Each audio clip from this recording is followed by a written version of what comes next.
And still on education, it's being reported that all public high schools in Jamaica are now equipped with handheld metal detectors as institutions grapple with student-on-student violence.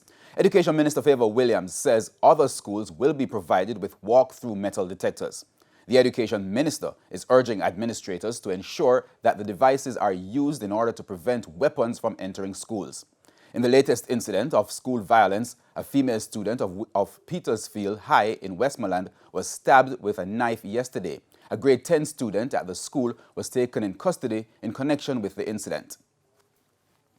Just to let the students know that as a principal managing the school, you're serious about them not having these harmful implements and having thoughts of harming each other. So it has to be ongoing. Ideally, at the gate, you would catch something before it comes in, and we've seen pictures that have been sent to us of the scissors and the knives and so that have been taken away from students. So you want to catch it before it happens.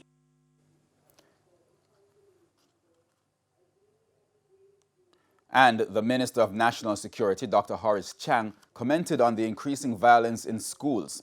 Only yesterday, another student was stabbed and injured by her schoolmate at the Petersfield High School in Westmoreland. Now, Dr. Chang, while examining the new firearms bill on Thursday, warned gun lobbyists their demand that could help to promote gun culture in the country and potentially impact children's behavior.